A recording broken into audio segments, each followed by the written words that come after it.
بسم الله الرحمن الرحيم. ألف لام ميم. الله لا إله إلا هو الحي القيوم نزل عليك الكتاب بالحق مصدقا لما بين يديه وأنزل التوراة والإنجيل من قبل هدى للناس وأنزل الفرقان إن الذين كفروا بآيات الله لهم عذاب شديد والله عزيز ذو انتقام. إن الله لا يخفى عليه شيء في الأرض ولا في السماء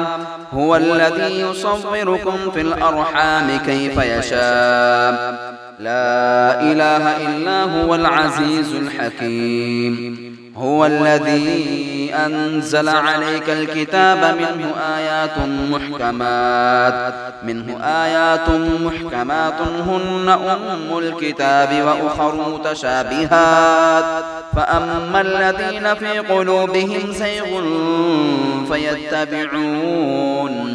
فيتبعون ما تشابه منه ابتغاء الفتنة وابتغاء تأويله وما يعلم تأويله إلا الله والراسخون في العلم يقولون آمنا به كل من عند ربنا وما يذكر إلا أولو الألباب. ربنا لا تزغ قلوبنا بعد إذ هديتنا وهب لنا من لدنك رحمة إنك أنت الوهاب. ربنا إنك جامع الناس ليوم لا ريب فيه إن الله لا يخلف الميعاد. إن الذين كفروا لن تغني عنهم أموالهم ولا أولادهم من الله شيئا وأولئك هم وقود النار كدأب آل فرعون والذين من قبلهم كذبوا بآياتنا فأخذهم الله بذنوبهم والله شديد العقاب. قل للذين كفروا ستغلبون وتحشرون إلى جهنم وبئس المهاد. قد كان لكم آية في فئتين التقتا فئة تقاتل في سبيل الله وأخرى كافرة يرونهم مثلهم رأي العين والله يؤيد بنصره من يشاء إن في ذلك لعبرة لأولي الأبصار. زين للناس حب الشهوات من النساء والبنين والقناطير المقنطرة من الذهب والفضة والخيل المسومة والأنعام والحرث ذلك متاع الحياة الدنيا والله عنده حسن المآب. قل أنبئكم بخير من ذلكم للذين اتقوا عند ربهم جنات تجري من تحتها الأنهار خالدين فيها وأزواج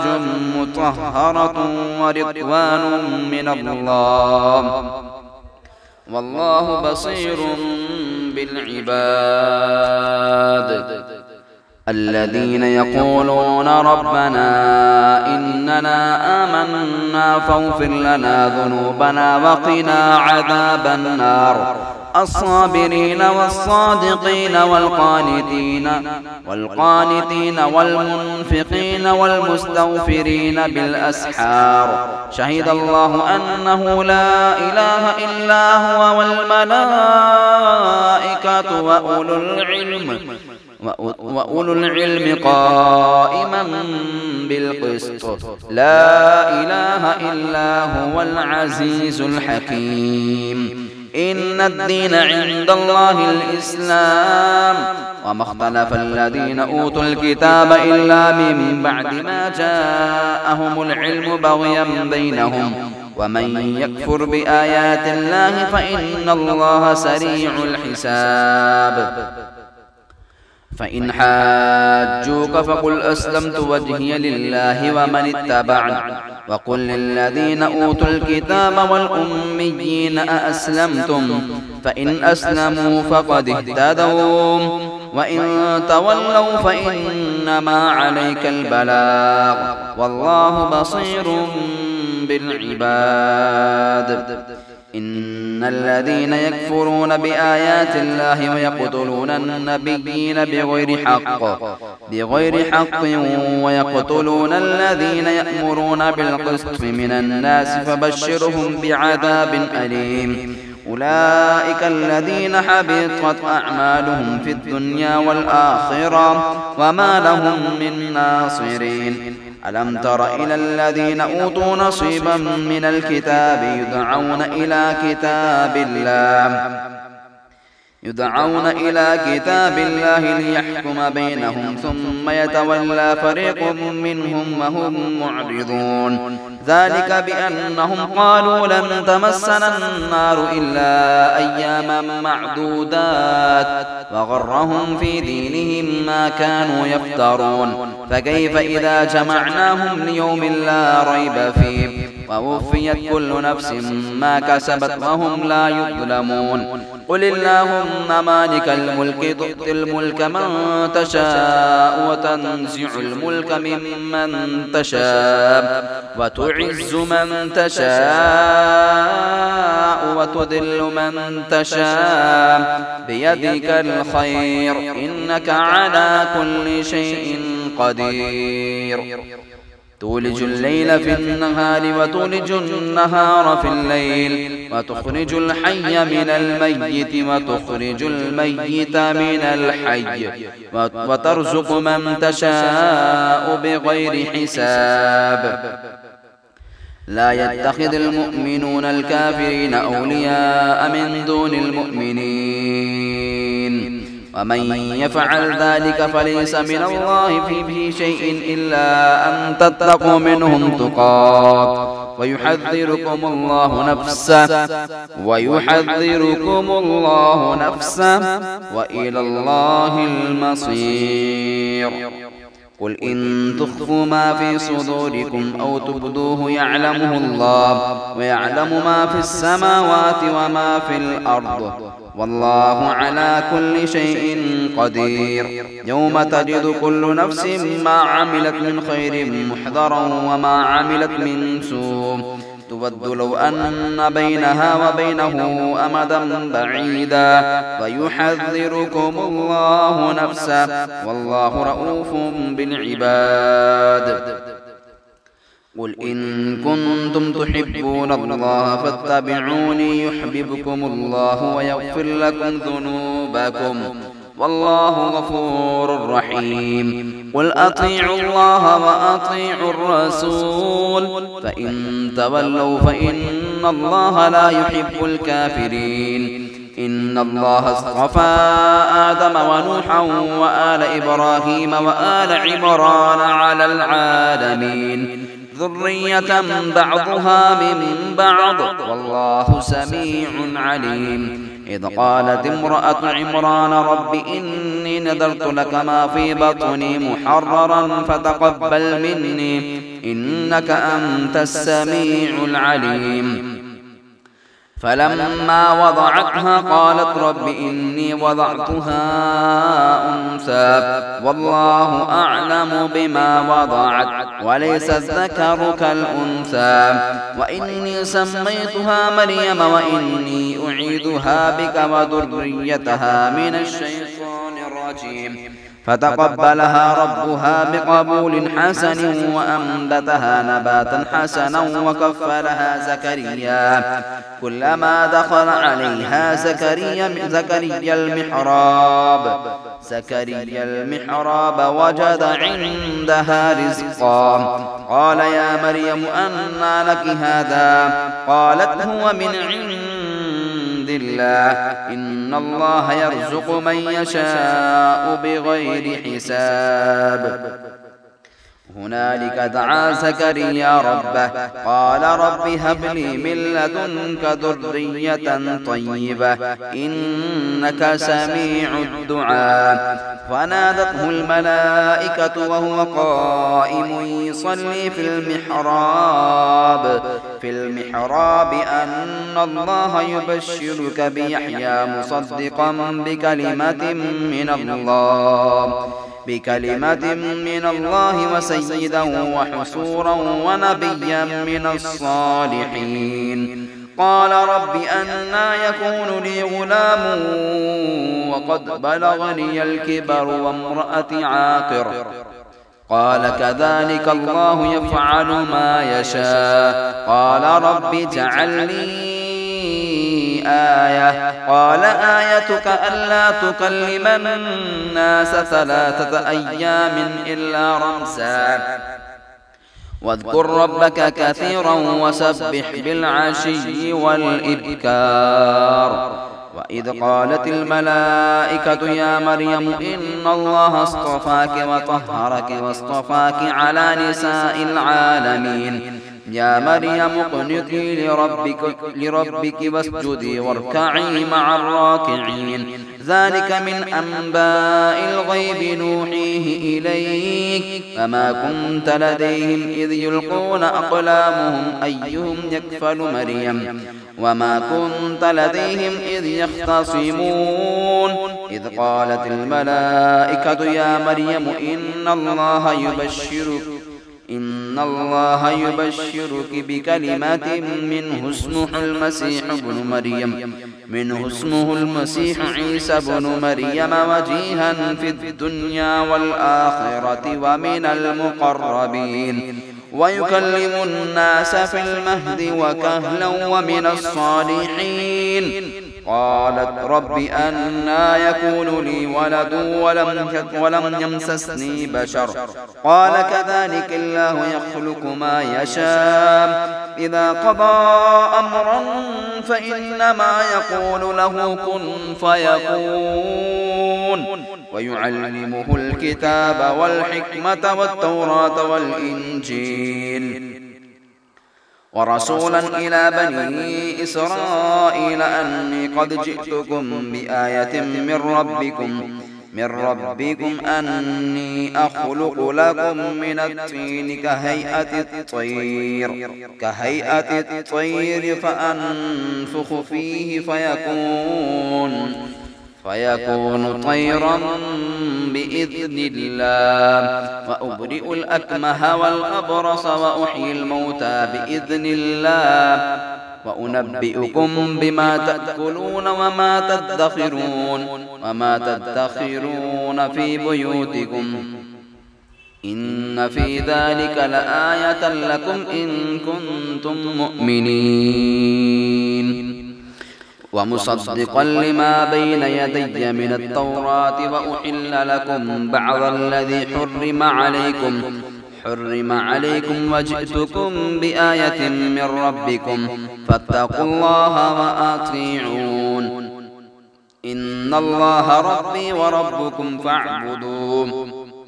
هذا صراط مستقيم. فلما أحس عيسى منهم الكفر قال من أنصاري إلى الله قال الحواريون نحن أنصار الله آمنا بالله واشهد بأننا مسلمون. ربنا آمنا بما أنزلت فاتبعنا الرسول فاكتبنا مع الشاهدين. ومكروا ومكر الله والله خير الماكرين. إذ قال الله يا عيسى إني متوفيك ورافعك إلي ومطهرك من الذين كفروا وجاعل الذين اتبعوك فوق الذين كفروا إلى يوم القيامة ثم إلي مرجعكم فأحكم بينكم فيما كنتم فيه تختلفون فأما الذين كفروا فأعذبهم عذابا شديدا في الدنيا والآخرة وما لهم من ناصرين وأما الذين آمنوا وعملوا الصالحات فيوفيهم أجورهم والله لا يحب الظالمين. ذلك نتلوه عليك من الآيات والذكر الحكيم. إن مثل عيسى عند الله كمثل آدم خلقه من تراب ثم قال له كن فيكون الحق من ربك فلا تكونن من الممترين. فمن حاجك فيه من بعد ما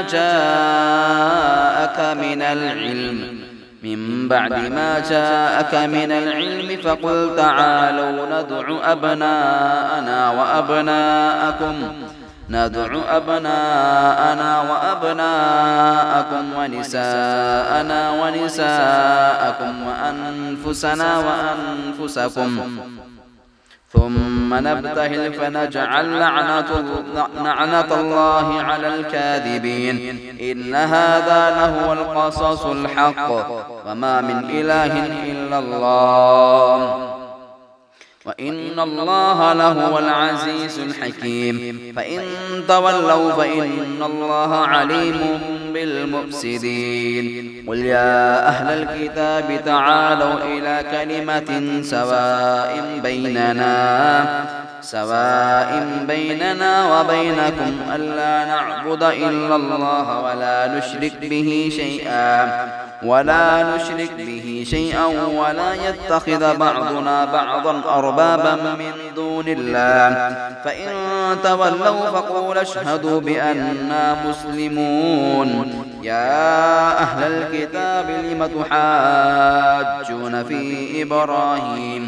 في إبراهيم وما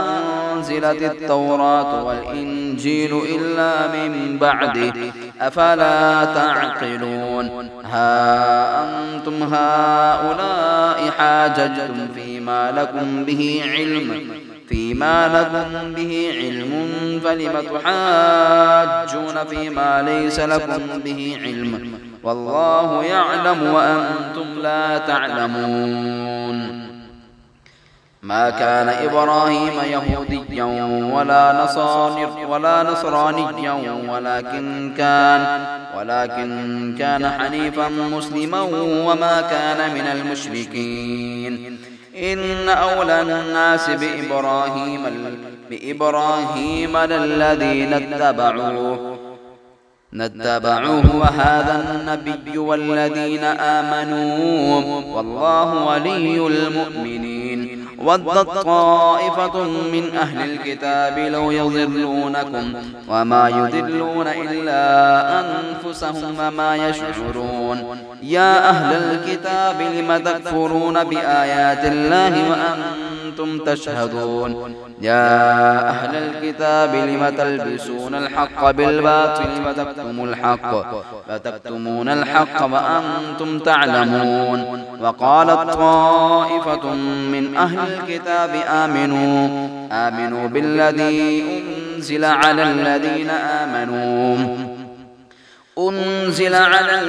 آمنوا من أهل الكتاب آمنوا بالذي أنزل على الذين آمنوا وجه النهار واكفروا آخره لعلهم يرجعون.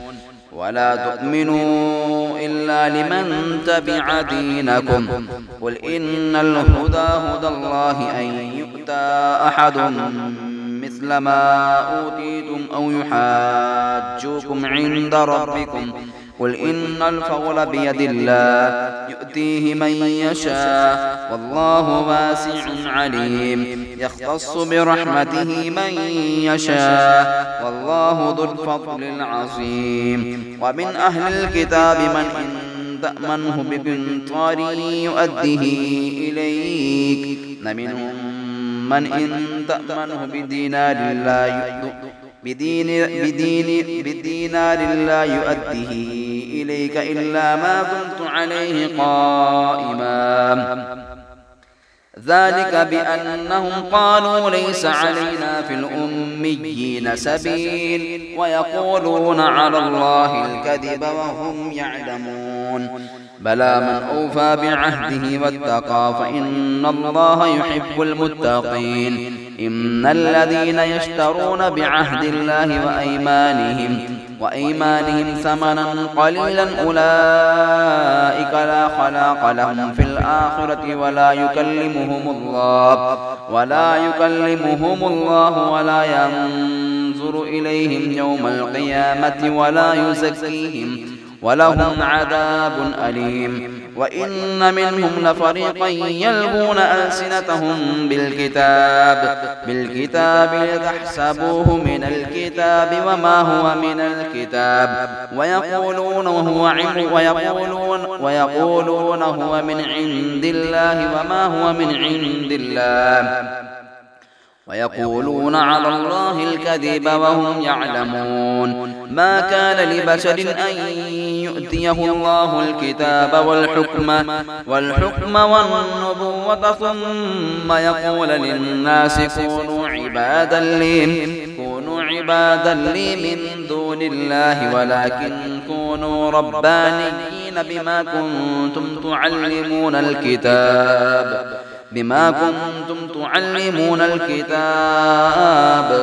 تعلمون الكتاب وبما كنتم تدرسون ولا يأمركم أن تتخذوا الملائكة والنبيين أربابا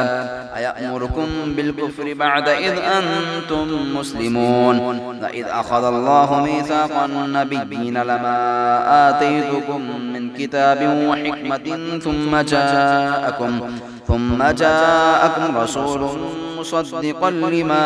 مصدق لما معكم لتؤمنن به ولتنصرنه قال أأقررتم وأخذتم على ذلكم إصري قالوا أقررنا قال فاشهدوا وأنا معكم من الشاهدين فمن تولى بعد ذلك فأولئك هم الفاسقون أفغير دين الله يبغون وله أسلم من في السماوات والأرض طوعا وكرها وإليه يرجعون قل آمنا بالله وما أنزل علينا وما أنزل على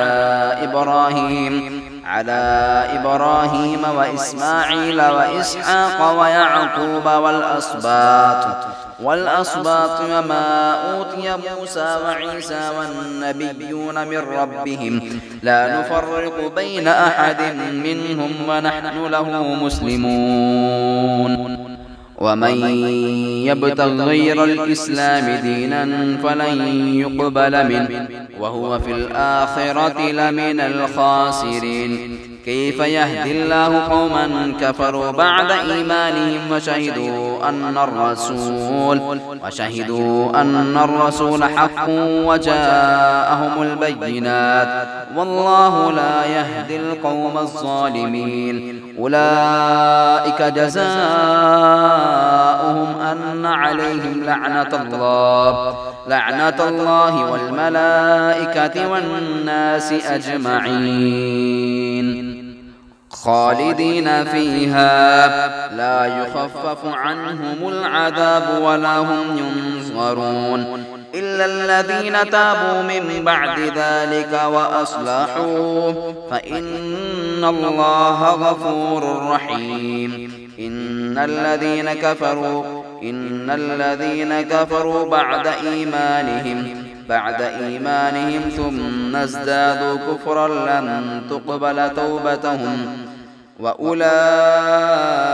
هم الضالون. إن الذين كفروا وماتوا وهم كفار فلن يقبل من أحدهم ملء الأرض ذهبا ولو افتدى به أولئك لهم عذاب أليم وما لهم من ناصرين. لن تنالوا البر حتى تنفقوا مما تحبون وما تنفقوا من شيء فإن الله به عليم. كل الطعام كان حلا لبني إسرائيل إلا ما حرم إسرائيل على نفسه من قبل أن تنزل التوراة. قل فأتوا بالتوراة فاتلوها إن كنتم صادقين. فمن افترى على الله الكذب من بعد ذلك فأولئك هم الظالمون. قل صدق الله فاتبعوا ملة إبراهيم حنيفا وما كان من المشركين. إن أول بيت وضع للناس للذي ببكة مباركا وهدى للعالمين. فيه آيات بينات مقام إبراهيم ومن دخله كان آمنا. ولله على الناس حج البيت من استطاع إليه سبيلا ومن كفر فإن الله غني عن العالمين. قل يا أهل الكتاب لم تكفرون بآيات الله والله شهيد على ما تعملون. قل يا أهل الكتاب لم تصدون عن سبيل الله من آمن تبغونها عوجا وأنتم شهداء وما الله بغافل عما تعملون. يا أيها الذين آمنوا إن تطيعوا فريقا من الذين أوتوا الكتاب يردوكم بعد إيمانكم كافرين. وكيف تكفرون وأنتم تتلى عليكم آيات الله وفيكم رسوله ومن يعتصم بالله فقد هدي إلى صراط مستقيم. يا أيها الذين آمنوا اتقوا الله حق تقاته ولا تموتن إلا وأنتم مسلمون. واعتصموا بحبل الله جميعا ولا تفرقوا. واذكروا نعمة الله عليكم إذ كنتم أعداء فألف بين قلوبكم فأصبحتم بنعمته إخوانا وكنتم على شفا حفرة من النار فأنقذكم منها. كذلك يبين الله لكم آياته لعلكم تهتدون. ولتكن منكم أمة يدعون إلى الخير ويأمرون بالمعروف وينهون عن المنكر وأولئك هم المفلحون. ولا تكونوا كالذين تفرقوا واختلفوا من بعد ما جاءهم البينات وأولئك لهم عذاب عظيم. يوم تبيض وجوه وتسود وجوه فأما الذين اسودت وجوههم أكفرتم بعد إيمانكم فذوقوا العذاب بما كنتم تكفرون. وأما الذين ابيضت وجوههم ففي رحمة الله هم فيها خالدون. تلك آيات الله نتلوها عليك بالحق وما الله يريد ظلما للعالمين. ولله ما في السماوات وما في الأرض وإلى الله ترجع الأمور. كنتم خير أمة أخرجت للناس تأمرون بالمعروف وتنهون عن المنكر وتؤمنون بالله ولو آمن أهل الكتاب لكان خيرا لهم منهم المؤمنون وأكثرهم الفاسقون لن يضروكم إلا أذى وإن يقاتلوكم يولوكم الأدبار ثم لا ينصرون ضربت عليهم الذلة أينما ثقفوا إلا بحبل من الله وحبل من الناس وباءوا بغضب من الله وضربت عليهم المسكنة ذلك بأنهم كانوا يكفرون بآيات الله ويقتلون الأنبياء بغير حق ذلك بما عصوا وكانوا يعتدون ليسوا سواء من أهل الكتاب أمة قائمة يتلون آيات الله آناء الليل وهم يسجدون يؤمنون بالله واليوم الآخر ويأمرون بالمعروف وينهون عن المنكر ويسارعون في الخيرات وأولئك من الصالحين وما يفعلوا من خير فلن يكفروا والله عليم بالمتقين إن الذين كفروا لن تغني عنهم أموالهم ولا أولادهم من الله شيئا وأولئك أصحاب النار هم فيها خالدون مثل ما ينفق في هذه الحياة الدنيا كمثل ريح فيها سر أصابت حرث قوم ظلموا أنفسهم فأهلكت فما ظلمهم الله ولكن كانوا أنفسهم يظلمون يا أيها الذين آمنوا لا تتخذوا بطانة من دونكم لا يألونكم خبالا ودوا ما عنتم قد بدت البغضاء من أفواههم وما تخفي صدورهم أكبر قد بينا لكم الآيات إن كنتم تعقلون ها أنتم أولئك تحبونهم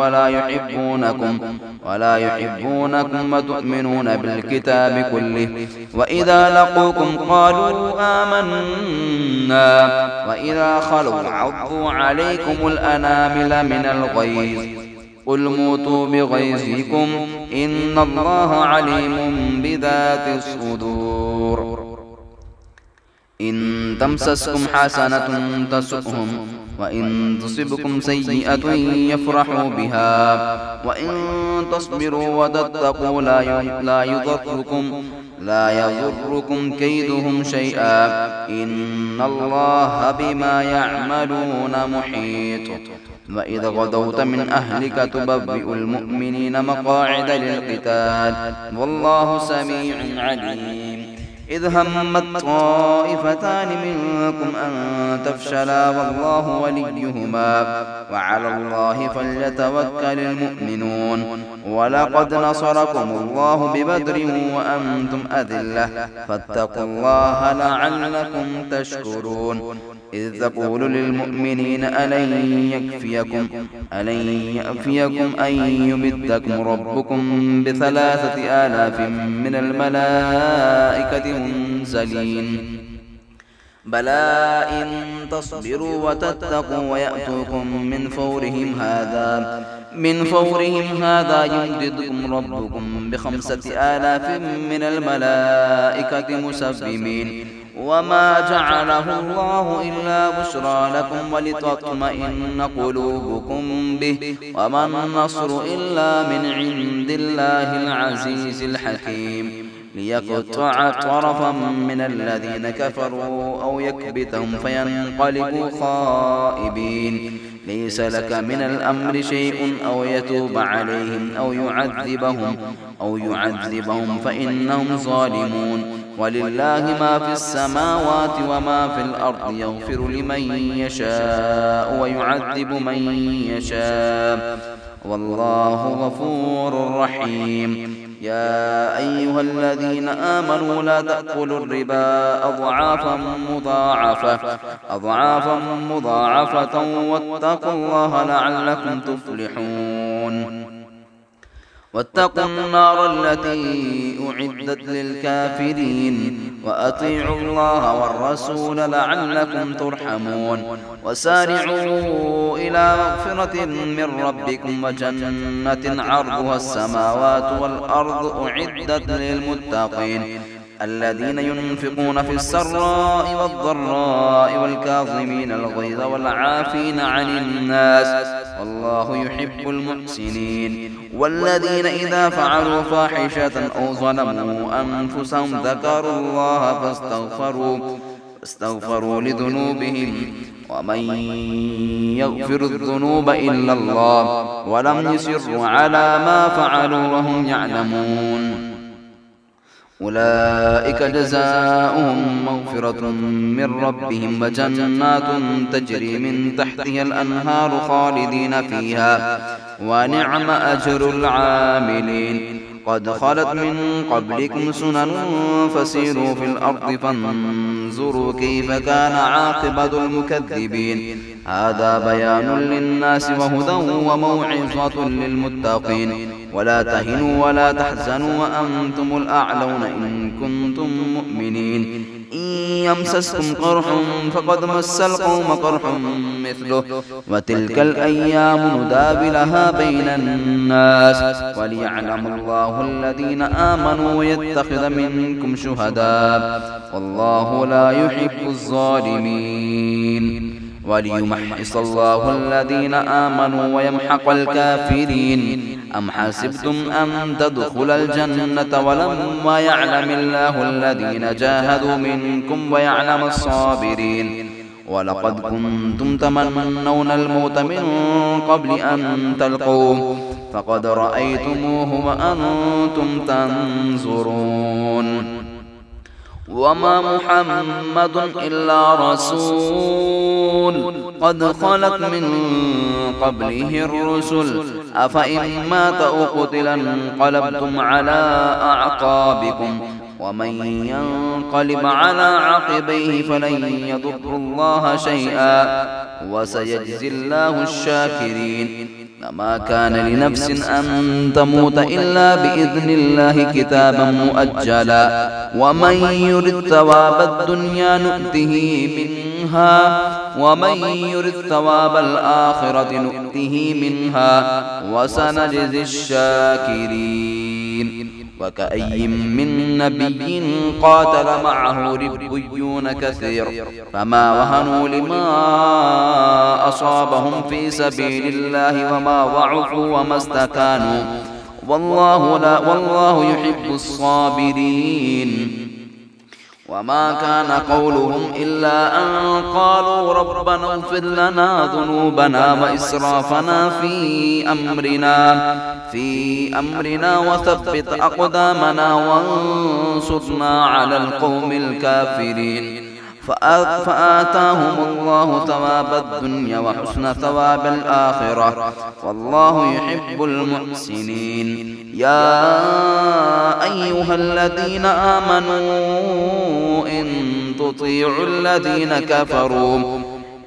تطيعوا الذين كفروا يردوكم على أعقابكم فتنقلبوا خاسرين بل الله مولاكم وهو خير الناصرين سنلقي في قلوب الذين كفروا الرعب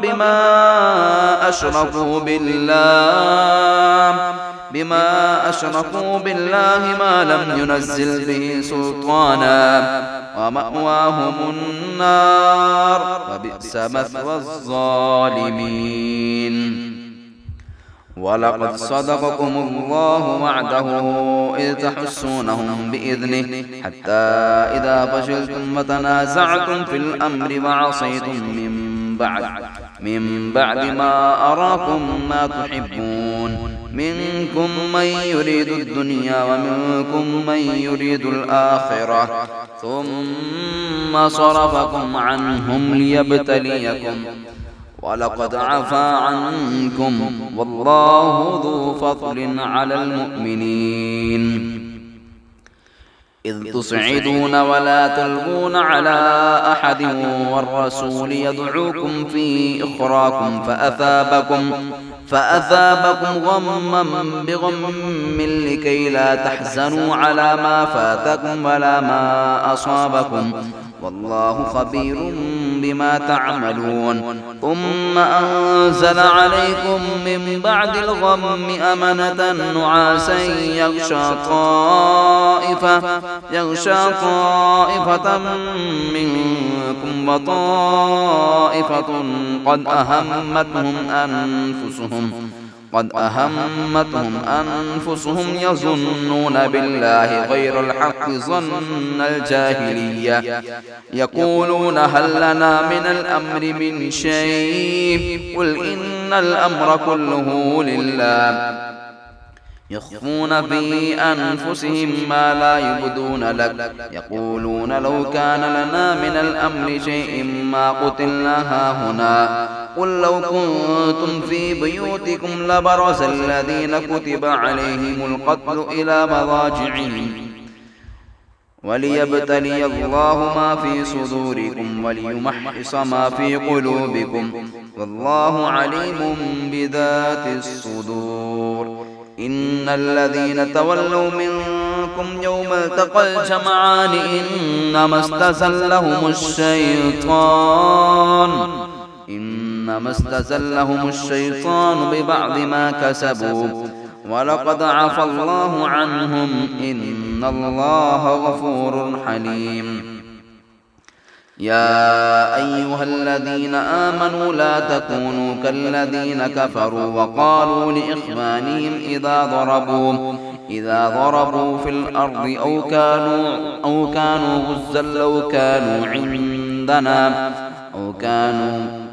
كانوا غزا لو كانوا عندنا ماتوا وما قتلوا ليجعل الله ذلك حسرة في قلوبهم والله يحيي ويميت والله بما تعملون بصير ولئن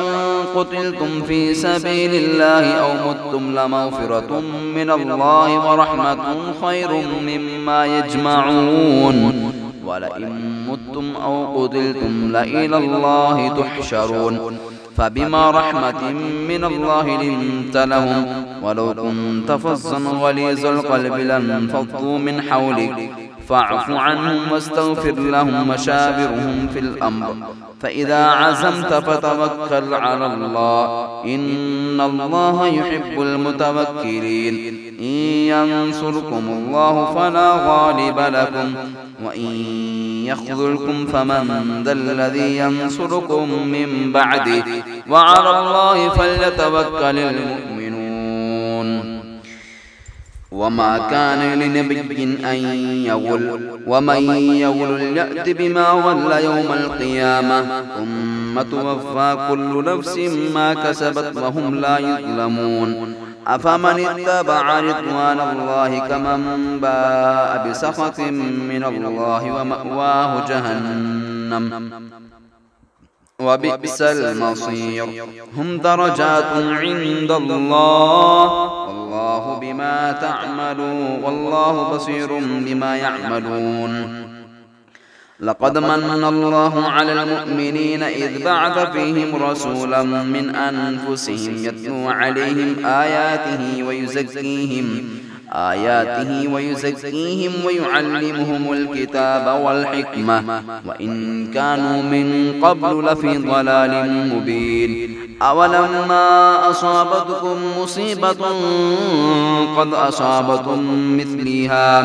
مثليها قلتم أنى هذا قل هو من عند أنفسكم إن الله على كل شيء قدير فما أصابكم يوم التقى الجمعان فبإذن الله وليعلم المؤمنين وليعلم الذين نافقوا وقيل لهم تعالوا قاتلوا في سبيل الله أو ادفعوا قالوا لو نعلم قتالا لاتبعناكم هم للكفر الكفر يومئذ أقرب منهم للإيمان يقولون بأفواههم ما ليس في قلوبهم والله أعلم بما يكتمون الذين قالوا لإخوانهم وقعدوا لو أطاعونا ما قتلوا قل فادرءوا عن أنفسكم الموت إن كنتم صادقين ولا تحسبن الذين قتلوا في سبيل الله أمواتا بل أحياء عند ربهم يرزقون فرحين بما آتاهم الله من فضله ويستبشرون بالذين لم يلحقوا بهم من خلفهم ألا خوف عليهم ولا هم يحزنون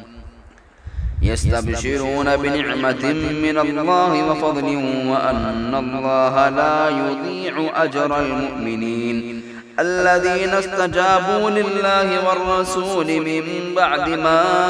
أصابهم القرح للذين أحسنوا منهم واتقوا أجر عظيم الذين قال لهم الناس إن الناس قد جمعوا لكم فاخشوهم فزادهم إيمانا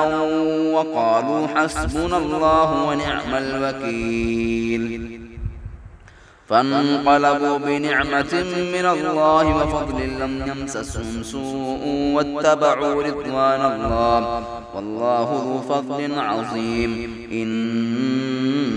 إنما ذلكم الشيطان يخوف أولياء فلا تخافوهم وخافون إن كنتم مؤمنين ولا يحزنك الذين يسارعون في الكفر إنهم لن يضروا الله شيئا يريد الله ألا يجعل لهم حظا في الآخرة ولهم عذاب عظيم إن الذين اشتروا الكفر بالإيمان لن يضروا الله شيئا ولهم عذاب أليم ولا يحسبن الذين كفروا أنما نملي لهم خير لأنفسهم إنما نملي لهم ليزدادوا إثما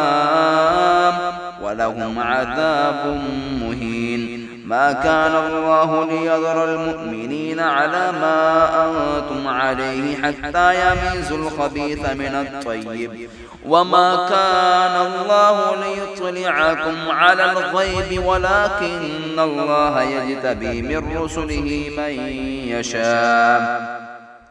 فآمنوا بالله ورسله وإن تؤمنوا وتتقوا فلكم أجر عظيم ولا يحسبن الذين يبخلون بما آتاهم الله من فضله وهو خير لهم بل هو شر لهم سيطوقون ما بخلوا به يوم القيامة ولله ميراث السماوات والأرض والله بما تعملون خبير لقد سمع الله قول الذين قالوا إن الله فقير ونحن أغنياء سنكتب ما قالوا وقتلهم الأنبياء بغير حق ونقول ذوقوا عذاب الحريق ذلك بما قدمت أيديكم وأن الله ليس بظلام للعبيد الذين قالوا إن الله عهد إلينا ألا نؤمن لرسول حتى يأتينا بقربان تأكله النار قل قد جاءكم رسل من قبلي بالبينات وبالذي قتلتم فلم قتلتموهم إن كنتم صادقين فإن كذبوا فقد كذب رسل من قبلك جاءوا بالبينات والزبر والكتاب المنير كل نفس ذائقة الموت وإنما توفون أجوركم يوم القيامة فمن زحزح عن النار وأدخل الجنة فقد فاز وما الحياة الدنيا إلا متاع الغرور لتبلغن في أموالكم وأنفسكم ولتسمعن من الذين أوتوا الكتاب من قبلكم ومن الذين أشركوا أذى كثيرا وإن تصبروا وتتقوا فإن ذلك من عزم الأمور. وإذ أخذ الله ميثاق الذين أوتوا الكتاب لتبيننه للناس ولا تكتمونه فنبذوه وراء ظهورهم واشتروا به ثمنا قليلا فبئس ما يشترون. لا تحسبن الذين يفرحون بما آتوا ويحبونهم أن يحمدوا بما لم يفعلوا فلا تحسبنهم بمفازة من العذاب ولهم عذاب أليم. ولله ملك السماوات والأرض والله على كل شيء قدير. إن في خلق السماوات والأرض واختلاف الليل والنهار لآيات لأولي الألباب الذين يذكرون الله قياما وقعودا وعلى جنوبهم ويتفكرون في خلق السماوات والأرض ربنا ما خلقت هذا باطلا سبحانك ربنا فقنا عذاب النار. ربنا إنك من تدخل النار فقد أخزيته وما للظالمين من أنصار. ربنا إننا سمعنا مناديا ينادي للإيمان أن آمنوا بربكم فآمنا ربنا فاغفر لنا ذنوبنا وكفر عنا سيئاتنا وتوفنا مع الأبرار. ربنا وآتنا ما وعدتنا على رسلك ولا تخزنا يوم القيامة إنك لا تخلف الميعاد. فاستجاب لهم ربهم أني لا أضيع عمل عامل منكم من ذكر أو أنثى بعضكم من بعض فالذين هاجروا وأخرجوا من ديارهم وأوذوا في سبيلي وقاتلوا وقتلوا لأكفرن عنهم سيئاتهم ولأدخلنهم جنات تجري من تحتها الأنهار ثوابا من عند الله والله عنده حسن الثواب. لا يغرنك تقلب الذين كفروا في البلاد متاع قليل ثم مأواهم جهنم وبئس المهاد. لكن الذين اتقوا ربهم لهم جنات تجري من تحتها الأنهار خالدين فيها نزلا من عند الله وما عند الله خير للأبرار. وإن من أهل الكتاب لمن يؤمن بالله وما أنزل إليكم وما أنزل إليهم خاشعين لله لا يشترون بآيات الله ثمنا قليلا أولئك لهم أجرهم عند ربهم إن الله سريع الحساب. يا أيها الذين آمنوا اصبروا وصابروا ورابطوا واتقوا الله لعلكم تفلحون.